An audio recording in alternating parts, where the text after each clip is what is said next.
Hola, ¿qué tal amigos? Mi nombre es Emilio Acosta, soy miembro de Venezuela Provincial. Hoy tenemos un invitado de lujo, un invitado de honor. Se trata nada más y nada menos que de don Pablo Victoria Wilches.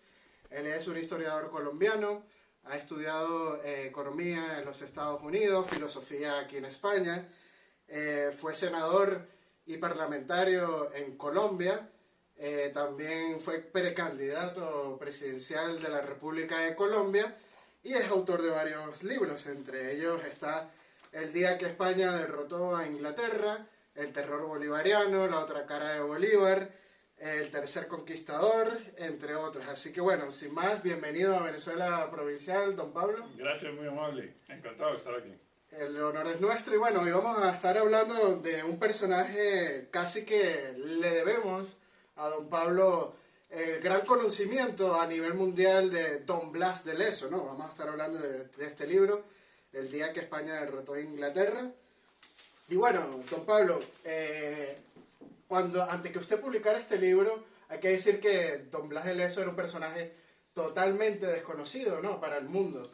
Aquí en España nadie lo conocía, últimamente es como que está como de moda, ¿no? Don Blas, y se le ha hecho algunas estatuas aquí en Madrid y en otras partes de España.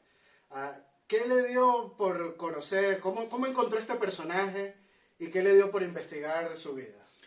Bueno, en primer lugar, Blas de Leso es muy conocido en Colombia, pese a que nunca se ha hecho, que yo sepa, una biografía como tal, formal de don Blas de Leso, pero es muy conocido porque además en Cartagena de Indias pues hay una estatua de Blas de Leso y todos los cartageneros y la mayoría de los colombianos informados pues saben que Blas de Leso defendió a Cartagena de Indias de un formidable ataque de los ingleses. Y entonces cuando salí de Colombia rumbo a España por razones políticas más que todo, por haberme desempeñado un poco en el Congreso de la República contra los narcotraficantes, contra el presidente Samper, etc. Y habiendo terminado ya mi ciclo político, porque la familia se nos estaba dispersando, que me tocó sacar a dos de los hijos mayorcitos a estudiar afuera y estábamos dispersándonos la familia, pues decidimos venirnos a España a vivir y reunir la familia aquí. Entonces, pues encontrándome ya aquí en esta casa, sin mucho que hacer, porque ya había dejado pues ese ciclo político y tanta actividad, pues que cualquier político sabe que se trabaja mucho realmente, pues tenía demasiado ocio. Y entonces decidí buscar una biografía de don Blas de Leso para entretenerme un poco, ya que en Colombia no había ninguna. Y entonces comencé a buscarla y nadie sabía ni quién era Blas de Leso ni nada. Entiendo yo que los marinos de la Armada pues sabían un poco sobre Blas de Leso, porque entre otras cosas había dos fragatas y han construido unas fragatas Blas de Leso a lo largo de la historia, pero digamos que estaba muy circunscrito a la Armada y la gente en general no tenía ni idea quién era don Blas de Leso. Inclusive en biografías importantes y en historia de España pues se le dedicaba por ahí un párrafo o una página, pero pues sin mayor consecuencia. Entonces decidí comenzar a buscar datos sobre Blas de Leso y finalmente encontré el diario de guerra de don Blas de Leso en el Archivo Histórico de Madrid. Y me lo trajeron encintado y tal, parecía que nadie lo hubiera abierto. En 300 años. Por lo menos 200 y pico de años. Y entonces lo abrí y me puse a leerlo y a, digamos, traspasarlo a un ordenador, casi que descifrando un poco la letra de 1741, sí, pues que era... Que la universidad se estudia la bibliografía. Claro, claro, que era un poco al revésada esa letra y muy junta y además con unos términos pues muy de 1700 y pico. Entonces comencé un poco a traducirlo y a darme una idea de lo que fue el asalto inglés sobre Cartagena de Indias y finalmente pues recabé más información y tal hasta que ya tuve un acervo importante sobre la vida del marino. Inclusive estuve en Guipúzcoa visitando su casa y tal. Y me puse a escribir la obra. Y entonces, bueno, pues su publicación creo que fue un éxito, se difundió por todas partes. Luego, pues, las ediciones de EDAF pues han sido muy leídas y muy buenas. Edición, ¿ya? Sí, ya van como en la 11 o 12. Oh, ya van por la 11. Y resulta que el libro pues tuvo un gran éxito y creo que los españoles se reconciliaron un poco más con la historia de su legado en Hispanoamérica. Blas de Leso pues defendió a Cartagena de Indias con mucho empeño, con mucho tesón, y si yo les estoy hablando en español es porque Blas de Leso defendió Cartagena, que de lo contrario les estaría hablando en inglés, creo yo, porque los ingleses querían apoderarse del continente y allí pues se toparon con semejante defensa y bueno, salió España victoriosa y por eso seguimos hablando español. Bueno, gracias a Dios no hay que decirlo así, Así porque es. mucho hubiera sido el exterminio si hubiera pasado eso. Cuéntenos, don Pablo, ¿por qué Cartagena de Indias y no ningún otro punto del imperio hispánico en América? Bueno, es que en Cartagena de Indias se recogía un poco la plata que venía del Perú, que venía del Alto Perú, pues iba hacia Panamá, se embarcaba y en Panamá pues llegaba a Portobelo y de Portobelo pues se juntaba en Cartagena y la flota de Indias pues después de venir de La Habana, de parar en Veracruz, llegaba a Cartagena de Indias y se refugiaba allí de los temporales y tal, porque afortunadamente en Colombia pues no pasa un huracán. No pasa sí, como Venezuela. como Venezuela que pasan por las Antillas y barren todas las Antillas los huracanes, pero Cartagena es un puerto de refugio, entonces ahí la flota esperaba lo que se llamaba el barco del aviso, que venía y les avisaba, bueno, ya llegó la plata y tal, vamos a recogerla. Entonces marchaba otra vez a recogerla, paraba en Veracruz, hacía aguada en La Habana, llegaba a Canarias y luego de ahí a Cádiz. Entonces, pues ese era un poco el recorrido y una de las razones por las cuales Cartagena, además que era una ciudad muy fortificada y era una de las llaves de las Antillas, ¿no? Que en las Antillas había como 2 o 3 llaves, lo que llamaban los españoles llaves de las Antillas, y Cartagena era una de ellas y por supuesto era una ciudad muy rica y un punto importante para una invasión hacia Santa Fe de Bogotá, hacia la capital de la Nueva Granada en ese entonces. Sí, estaba como en el punto medio del imperio Cartagena de Indias, ¿no? Ahora vamos un poco más al personaje de Don Blas, ¿no? De Don Blas de Leso. ¿Nos puede contar un poco de sus orígenes, su trascendencia, su pasado militar antes de llegar a Cartagena? Bueno, en términos generales, pues él pertenecía a una familia de marineros e ingresó pues a la Armada Española, creo que a los 15 años, según recuerdo, un jovencito, y justamente pues en una de las batallas importantes perdió una pierna. Le decía que el medio hombre, ¿no? Le decía medio hombre, que yo tengo un capítulo en el libro que se llama Hombre y Medio, porque realmente lo que hizo no lo hace cualquiera. Y bueno, de niño, que era un niño de 15 años, pues le amputaron la pierna, en ese tiempo pues, no había anestesia, y tuvo mucho valor y soportó el dolor con mucho estoicismo, inclusive pues le suturaron el muñón que le quedaba y le metieron el muñón en aceite caliente hirviendo para evitar la infección y tal. Bueno, ya te podrás imaginar, en ese tiempo que había marinos que sufrían un accidente de esos, un cañonazo de esos en la pierna, pues muchos se suicidaban para no soportar el dolor, claro. Y entonces, inclusive, su majestad le ofreció pues lo que llamaban una merced de hábito, que realmente hoy se llama una pensión. Y esa merced de hábito, pues para que fuera a la corte y el muchacho pues estuviera bien, porque estuvo muy recomendado inclusive por los franceses. Pero él no aceptó eso, sino que quiso seguir en la Armada, y luego pues en Tolón perdió un ojo por una esquirla que le entró por el ojo, y luego recibió un tiro en un brazo, y entonces el brazo también lo tenía casi que inmovilizado, aunque no se lo cortaron. Y bueno, pues por todas esas razones, que era tuerto, manco y cojo, pues le llamaban medio hombre. Y estuvo pues en la última carrera de Indias, que llegó a Cartagena pues en 1737, el último viaje que hizo la flota, con refuerzos, y llegó con refuerzos a Cartagena de Indias a disponer por las defensas y todo lo que se hizo, ¿no? Sí, la gran fortificación que hay en Cartagena. Que es formidable. Que y hermosa también. Hermosa, y además yo creo que son las mayores fortificaciones que hizo España en América. Están en Cartagena de Indias, unas fortificaciones pero absolutamente formidables, dignas de admiración, y de la arquitectura pues naval defensiva de los puertos españoles, que entre otras cosas tenían prácticamente todas las Antillas con fuertes rodeándolas, claro, porque es que los ingleses querían apoderarse de eso.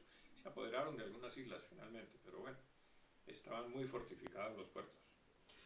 Una cuestión que nos llama mucho la atención de este episodio de la invasión de Cartagena de Indias por parte de los ingleses es que ellos como que estaban muy seguros de la victoria, ¿no? De derrotar a España en Cartagena. Inclusive hasta mandaron a acuñar algunas medallas el capitán Vernon, que es el comandante de la flota inglesa, ¿no?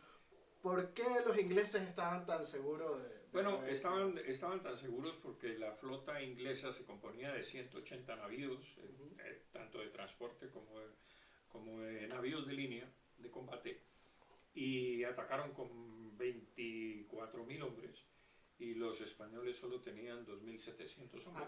Perdone que lo interrumpa, algunos dicen que es la segunda invasión más grande después de la de Normandía, ¿no? Sí, efectivamente, y hasta 1944 no hubo un desembarco más grande ni una invasión más grande. Y los españoles pues defendían eso con 2.700 hombres, pero además es que los ingleses trajeron 3.000 piezas de artillería, que se dice muy rápido, pero mire, por ejemplo, al fuerte que cerraba la bahía de Cartagena, que era el fuerte San Luis y tal, le metieron 18.000 cañonazos, y cuando rompieron esa primera línea de defensa y penetraron a la bahía, a Cartagena le metieron 30.000 cañonazos, que también se dice muy rápido, y ya te podrás imaginar. Y en aquella época que las ciudades no eran tan grandes, hombre, Cartagena tenía 7.000 habitantes ya, entonces ya te podrás imaginar que... Los daños. Sí. Entonces, pues la razón por la cual mandaron a acuñar las monedas es porque al romper la primera línea de defensa, Cartagena quedaba a merced de los ingleses prácticamente. Digamos que había 3 líneas de defensa. La primera, que era Boca Chica, la segunda que estaba en el interior de la bahía, y la tercera ya las fortificaciones propiamente dichas de Cartagena de Indias. Y al romper la primera defensa y al entrar ellos y ver que el virrey Eslava había mandado a quitarle pues poder militar a esa segunda línea de defensa, y que esencialmente no actuó en el momento en que entraron los ingleses, pues Cartagena ya era un plato servido para los ingleses. Entonces mandaron una goleta muy velera hacia Londres a avisar que Cartagena estaba perdida y que habían triunfado en Cartagena. Entonces los ingleses mandaron a acuñar cantidad de monedas. Yo tengo una, la tengo. Sí, que sale arrodillado. Sale arrodillado entregando la espada, y entonces con una leyenda en el borde, en la rodela de la moneda, que decía la arrogancia española humillada ante el almirante Vernon.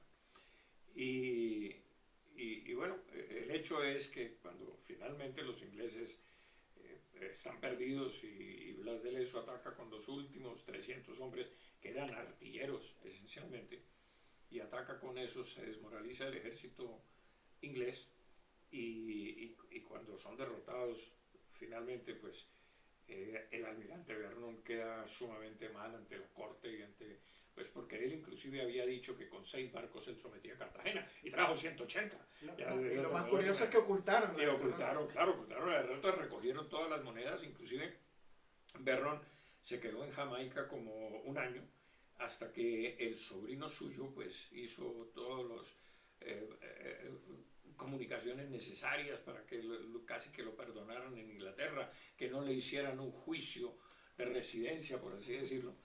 Y entonces pudo llegar a Londres, nadie lo recibió y bueno, estuvo ahí hasta que murió en Inglaterra, olvidado esencialmente, porque los ingleses ocultaron absolutamente todo.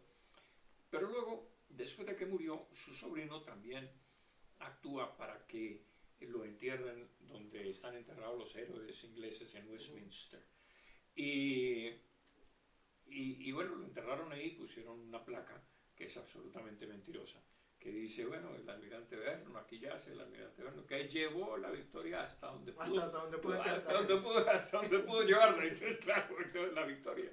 Pero claro, fue derrotado en toda la línea y fue uno de los más grandes desastres que ha sufrido Inglaterra en su armada. Entre otras razones porque ahí sucumbió la flor innata de la armada y de la marinería y de los Royal Navy. Exactamente. Es curioso, ¿no? Que en España conocemos muy bien la Armada Invencible, la mal llamada Armada Invencible, pero no conocemos de este caso de Cartagena. De otra Armada Invencible que la otra Armada Invencible inglesa, ¿no? Claro. Ahora, don Pablo, ¿nos puedes contar un poco de qué medios contaban los españoles para aquel entonces y cómo consistió la defensa de Blas de Lezo? Por cierto, muchos dicen que el virrey Eslava también fue un factor fundamental durante el asedio, ¿no? Bueno, el virrey Eslava en realidad se convirtió, a mi juicio, se convirtió en un obstáculo para una defensa creíble en Cartagena de Indias. Y se convirtió en un obstáculo porque el virrey Eslava tenía información de unos espías españoles que había en Jamaica, que Vernon quería atacar o entrar y desembarcar por otro lado. Y entonces, pues, el virrey fortaleció esos puntos de una manera, pues, adecuada a la amenaza que se cernía sobre Cartagena, y Blas de Lezo no estuvo de acuerdo con eso. Y Blas de Lezo se enfrentó con él varias veces porque decía, es imposible que los ingleses desembarquen por ahí. De hecho, creo que hasta se odiaban. No, claro, porque es que hubo unos enfrentamientos sumamente fuertes porque Blas de Lezo se opuso y le dijo, mire, es que es imposible, los ingleses tienen que atacarnos también con artillería y es imposible pasar la artillería por todas estas marismas y pantanos que hay por esta zona. Y los ingleses no son tan tontos, ellos se van a dar cuenta que por ahí no pueden desembarcar, ni es posible sitiar a Cartagena por ahí. El virrey no hizo caso, inclusive le quitó hombres a él por donde él decía que iba a ser, que era justamente por donde siempre había sido invadida Cartagena, que era por Boca Chica, que era el canal de entrada. Sí, el principal. Claro, el principal, porque entre otras cosas Boca Grande estaba bloqueada porque los españoles habían hecho una especie de dique submarino que impedía que encallaran los barcos de gran calado y no pudieran pasar por ahí. Porque lo lógico era invadir a Cartagena por Boca Grande y no por Boca Chica. Y como era Boca Chica, pues había dos fuertes en la punta, y los dos fuertes Blas de Lezo los encadenó, puso unas cadenas para que no pudieran entrar a placer, digamos, la armada inglesa.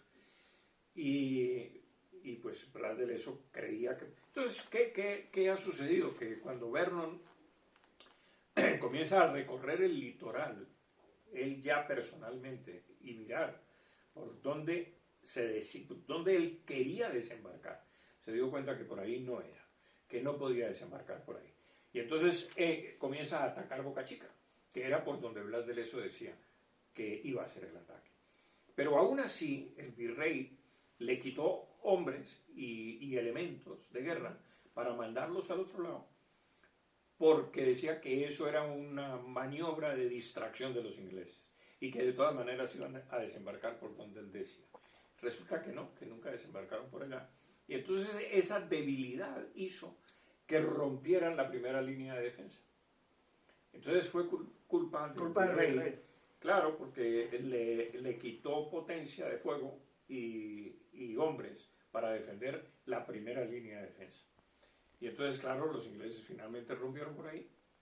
Inclusive el virrey fue destituido posteriormente y asumió el virrey la defensa de Cartagena, pero el virrey mismo se dio cuenta de sus propias limitaciones militares y tuvo que restituir a don Blas de Leso al frente de la guerra. Y Blas de Leso pues finalmente se desempeñó muy bien y terminó con la derrota de los ingleses. Sí, de hecho, entre los medios que contaban los españoles habían hasta indios flecheros, ¿no? Conseguimos en la defensa. Sí, había unos, sí, más que todo negros, que ayudaron un poco, pero bueno.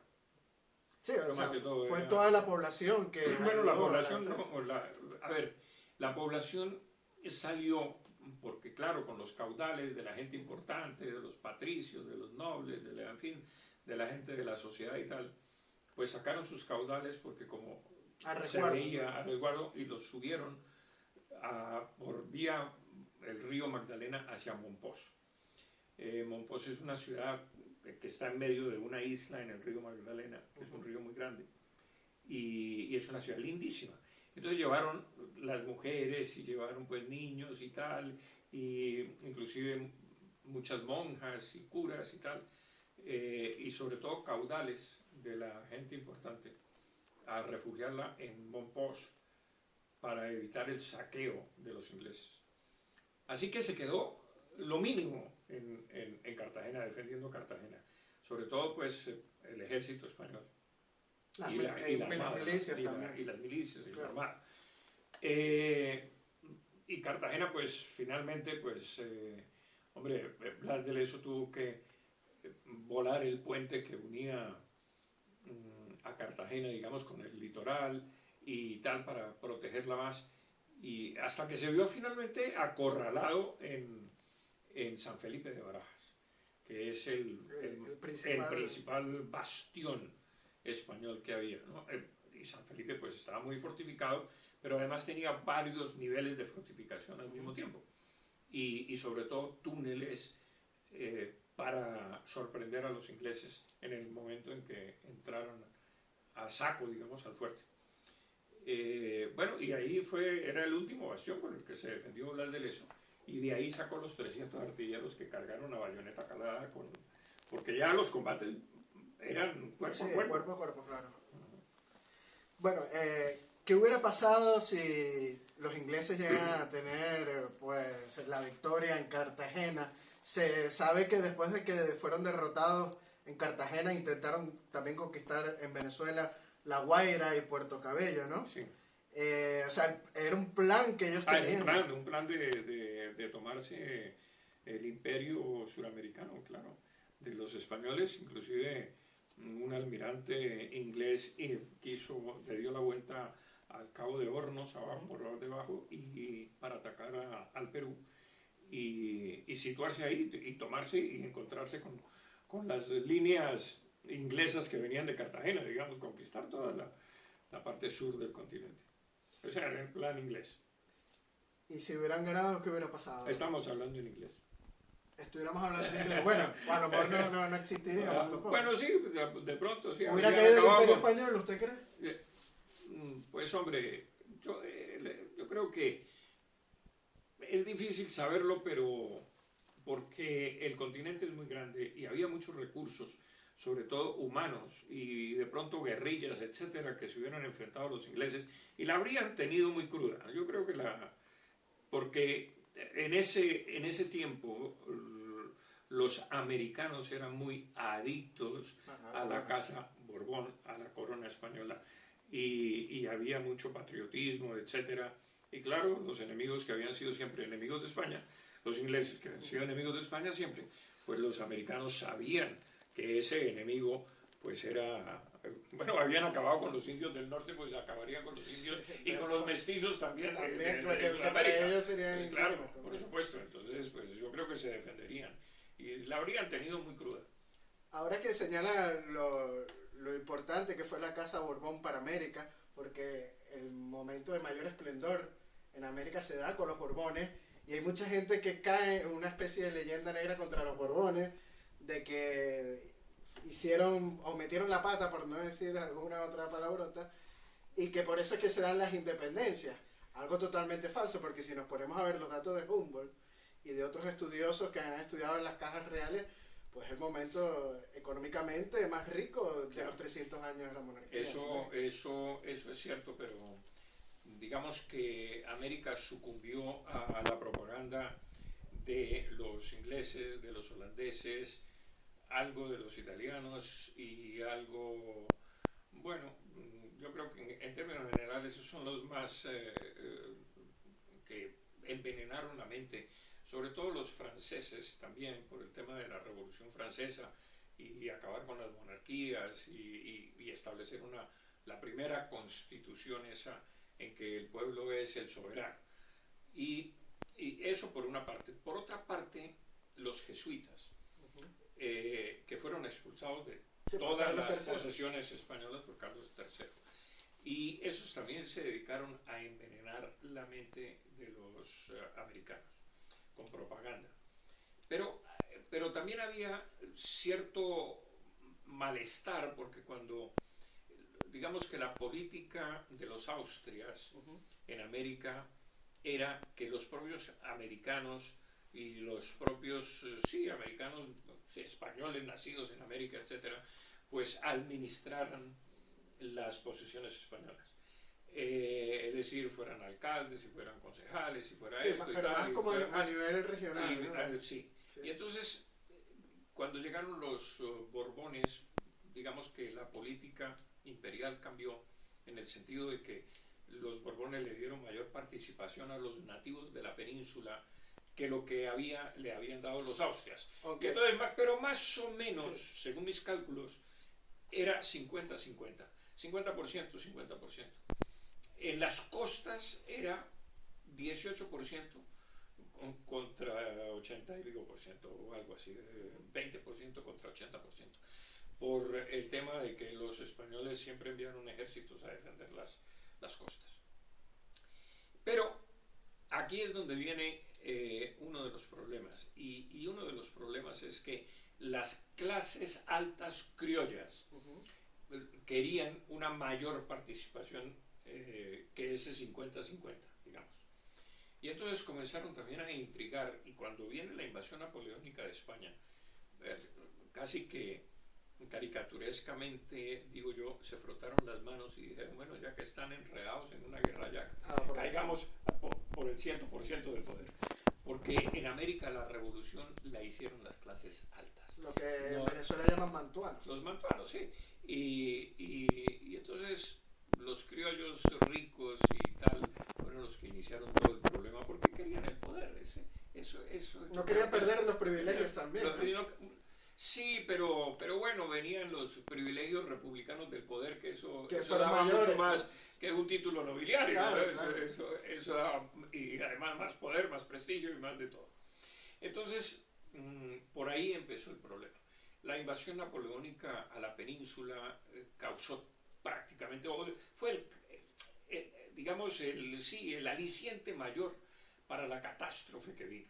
Y la guerra de España heroica contra Napoleón Bonaparte, contra el tirano de Europa, pues desencadenó todo el problema. Y adicionalmente porque los españoles quisieron darle a los americanos una representación por provincia americana en las Cortes de Cádiz. Sí. Y entonces los americanos pedían más, pero ¿qué era lo que pedían? Es que digamos que la clase blanca, la raza blanca española en América pues era minoritaria en relación con el mestizaje y en relación con el indigenismo, con los indígenas, pero los americanos querían una participación mayor para ellos, pero basados en las poblaciones que no entraban dentro de la ecuación española. Sí, dentro de la representación. Dentro de la representación. Entonces querían que los indios fueran contados para ellos aprovecharse y tener más representación en las Cortes españolas. Y entonces, claro, ahí comenzó otro problema, que ¿cómo así que las provincias españolas tienen 2 representantes por provincia y nosotros una? Cuando tenemos más población, mire todos los indios que tenemos aquí, pero claro, los indios no, que iban a venir a las cortes españolas a hacer qué. Bueno, entonces ahí viene el otro problema. O sea que es una cadena de problemas que van nuevamente desencadenando la tragedia. Y la tragedia es la desunión de América con España. Porque si América estuviese unida a España, imagínense la representación que tendríamos en la Unión Europea. O sea, nuestra votación sería aplastante. Casi que nosotros mandamos. Claro, entonces no convenía ni a los ingleses ni a las potencias rivales de España que España continuara con América para nada, ¿no? Inclusive, sí, no solamente militarmente, sino país, económicamente, no, claro. Y ningún país de Europa ayudó a España. Claro, por supuesto, ninguno. En las guerras de secesión. Claro, entonces pues a las potencias rivales no les convenía que América estuviese unida, inclusive por razones también económicas. Y es que los ingleses querían comerciar con América, no le dejaban comerciar a los españoles con las colonias inglesas, pero sí querían que las colonias, llamadas colonias, pero posesiones españolas o provincias españolas de América, comerciaran con los ingleses. Entonces era como una especie de embudo, todo para mí y nada para ustedes. Y claro, España no permitía eso y entonces pues vienen las rivalidades y los encuentros contra los ingleses por el tamaño, por el comercio esencialmente también. Es importante lo que señala, ¿no? Este análisis que usted hace del porqué de las razones, aunque también, sobre todo en el libro de terror bolivariano, usted cuenta que en el Cabildo de Bogotá todos eran criollos, ¿no? Sí, señor, ¿cómo se acuerda usted? Y con los Borbones también sucede que los virreyes muchos fueron criollos. Muchos criollos. Y un personaje muy importante, Joaquín Mosquera y Figueroa, ¿no? Exactamente, pues Joaquín Mosquera y Figueroa, que de pronto es un antepasado de mi mujer indirecto por lazos de sangre por ahí, nacido en Popayán, Colombia, pues fue enviado en representación de Venezuela, entre otras cosas. Sí. Lo escogió el Cabildo de Caracas. Lo escogió el Cabildo de Caracas. Él fue uno de los que condenó a uno de los próceres nuestros a 10 años de presidio por otras razones que no se cuentan en Colombia, ¿no? Porque dicen que fue por la publicación de los derechos del hombre y eso es mentira. Lo metieron a la cárcel por apropiarse de 92.000 pesos del tesoro, de los diezmos de la Iglesia Católica. Entonces, bueno, pero eso es otra historia. El hecho es que don Joaquín de Mosquera y Figueroa llegó a Cádiz y cuando estaban las cortes refugiadas en Cádiz, y ahí lo eligieron en 1812 presidente de la Tercera Regencia Española y fue uno de los signatarios y el que ordenó la publicación y sancionó la Constitución de 1812. Eso tampoco lo saben mucho los españoles. Firmaba como George Rey, ¿no? No, bueno, no firmaba como George Rey, pero sí, digamos, en sustitución del rey, porque el rey estaba preso en Bayona. Entonces, pues casi que hizo las veces del rey, porque fue el regente. Claro, regente. Entonces, pero fíjese usted, uno de los temas de América es que, y es uno de los mitos, que los españoles no permitían que los criollos detentaran altos cargos en la administración pública. Y esto desmiente justamente ese mito, porque este hombre que nunca había vivido en la península, es criollo pues, del sur de Colombia, de Popayán, y llega a Cádiz y es elegido presidente, como quien dice, de la Tercera Regencia Española. Oye, y entonces, ¿dónde queda el mito de que no permitían altos cargos criollos en la administración pública? Pues todo es un mito y es una mentira. Y te voy a decir por qué la mentira. Porque lo que en América hubo fue una guerra civil. Y es una guerra civil entre hijos contra padres, esencialmente. De los hijos criollos contra los padres españoles y abuelos españoles. Y los sacan de allí. Y entonces, América, que siempre había sido defendida, como tú bien sabes, Blas de Lezo, con españoles, ejército español, y siempre estuvo defendida por España, América. Resulta que ahora América no defiende a España cuando es invadida por Napoleón. Y te das cuenta que no solamente no es defendida España ni auxiliada por América, sino que además América se revela. Y, Sí, se aprovecha. Y entonces, ¿eso cómo se llama? Pues eso se llama traición. Y claro, pues si tú en la historiografía patriótica escribes que Colombia o la Nueva Granada traicionó a España, pues eso no suena muy bien y además como no es populista. No es, pues, sí, claro, y además ofende pues a los nativos, que como nosotros traidores, ¿cómo así? Entonces hay que adobar eso con otra historia. Y la historia que esconde la traición es que queríamos la libertad. ¿Y la libertad de qué y de quién? Porque no estábamos oprimidos, eran posesiones españolas de toda la regla, eran provincias españolas. Entonces, ¿por quién estábamos oprimidos? Pues si éramos los mismos. Y entonces, bueno, pues estábamos oprimidos por ellos. Bueno, sí, pero ¿y quiénes son ellos? Que no seamos nosotros, porque finalmente eres hijo de español. Hasta ministros claro, entonces la gente, 200 años después la gente solo dice, pues ellos, los españoles, y te lo dice alguien que es blanco, por ejemplo. Entonces tú dices, oye, ¿y tú quién eres? Porque no, es que vinieron y nos conquistaron. Y entonces tú dices, bueno, viniste tus antepasados, porque eres blanco. ¿Cómo así que vinieron? Entonces hay ellos y nosotros. Y resulta que eso es una farsa, eso es una mentira. No son ellos y nosotros. Somos todos nosotros. O todos somos ellos. Es que es así. Y entonces, pero tienes que adobar esa traición, la tienes que adobar con un mito que era que habían venido a esclavizarnos, habían venido a robarnos, habían venido a maltratarnos, y entonces pues como no nos dejaban participar en la administración ni en nada, pues entonces había que libertarnos de ellos, y quien vino fue Simón Bolívar y todos los patriotas que nos libertaron, todos criollos, todos hijos de españoles, todos pertenecientes a la masonería, entre otras cosas, todos. Y de alta clase. Y de altas clases, porque como tú dices, Bolívar era mantuano. Así que pues esa es un poco la situación. Regresando al tema central, que es Blas de Lezo, ya para cerrar, hay que decir que Blas de Lezo es vasco, ¿no? Sí. Es de Pasajes, del pueblo de Pasajes. Y Guipúzcoa, sí. Y hay que decir que los vascos, pues, durante la etapa de la monarquía hispánica, la etapa virreinal en América, pues tuvieron altas cuotas de poder. Vemos la compañía guipuzcoana en Venezuela, que hizo una fortuna.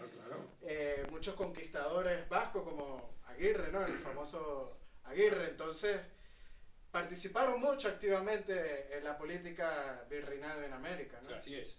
Y no solamente eso, sino que fueron navegantes excelentes y adicionalmente unos comerciantes extraordinarios, porque buena parte, digamos, si tú lo miras, el mapa político, el mapa, no sé, racial, etcétera, de Colombia, te das cuenta que donde se asentaron los vascos, las provincias son muy prósperas, quizás las más prósperas. En la zona de Medellín, ¿no? Sí, toda esa zona es muy de origen vasco. Todo lo que es el eje cafetero y todo eso, porque hay muchos Restrepos, muchos, no sé, apellidos vascos, Uribe, y tal. Y entonces son zonas muy prósperas. Y los vascos pues eran muy leales a España, evidentemente, porque mira, Blas de Lezo, que defendió a Cartagena de Indias con todo el empeño patriótico. Así que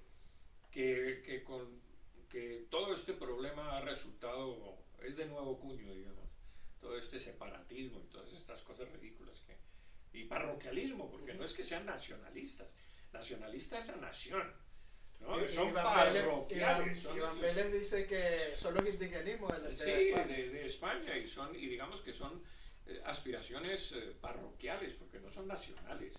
Realmente, cuando tú dices que yo soy nacionalista es porque quieres la nación entera, no porque quieres una parte de ella. Y cuando quieres solo una parte de ella e independizarla, no eres nacionalista, eres parroquialista y traidor además. Así es, don Pablo. Bueno, ya estamos llegando al final del podcast. De verdad que encantados con recibir sus luces el día de hoy.